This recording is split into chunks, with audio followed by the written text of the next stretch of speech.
अब बात करते हैं उत्तर प्रदेश की। उत्तर प्रदेश में भी आज राज्यसभा की 10 सीटों के लिए वोट डाले गए।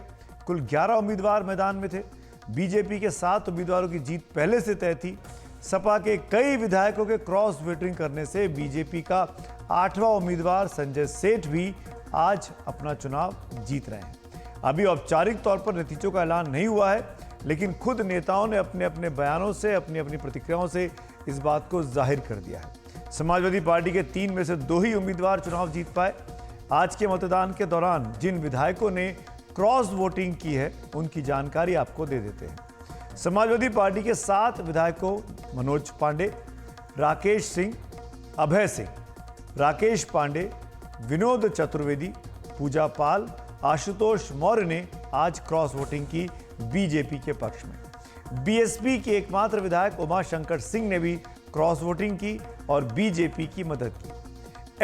बीएसपी के एक विधायक जगदीश नारायण ने क्रॉस वोटिंग की और भारतीय जनता पार्टी की मदद की। और समाजवादी पार्टी के एक विधायक महाराज प्रजापति राज्यसभा चुनाव में, उनकी पत्नी महाराजी प्रजापति राज्यसभा चुनाव में मतदान से गैर हाजिर रही। समाजवादी पार्टी ने काउंटिंग से पहले आपत्ति भी जताई, लेकिन उसकी दोनों आपत्तियां खारिज कर दी गईं। सभी वोट वैध पाए गए। इसके बाद सपा प्रमुख अखिलेश यादव ने कहा कि धोखा देने वाले विधायक अब पार्टी से बाहर होंगे। ये जो टूट हुई है, इस पर सर क्या कहेंगे? देखिए, ये टूट पहले से पता थी और इसलिए पता थी कि ये लोग समाजवादी पार्टी के कार्यक्रम में नहीं आए।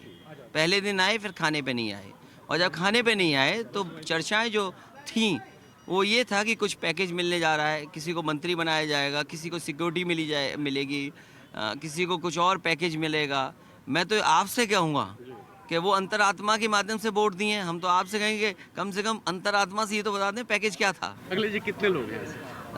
अभी कुछ नहीं गिनती हैं, जो दिखाई दिए हैं, जो सरकार के साथ बैठे दिख रहे हैं, उतने ही दिख रहे हैं। 1-2 और होगा। कार्रवाई क्या होगा? पार्टी से विदा हो जाएं, नमस्कार उनको। बहुत। तो आपने देखा अखिलेश यादव, जिन्होंने साफ कहा कि जो भी बगावत किया है वो पार्टी से बाहर जाएगा। और एनडीटीवी से बात करते हुए अखिलेश यादव ने साफ कहा कि अंतरात्मा की आवाज़ से अपना वोट किसी और को देने वाले विधायकों पर कड़ी कार्रवाई की जाएगी। लखनऊ से कैमरा पर्सन राज गुप्ता के साथ रणवीर, एनडीटीवी इंडिया के लिए। तो रणवीर सिंह से खास बातचीत कर रहे थे अखिलेश यादव। अब बात कर्नाटक की कर लेते हैं।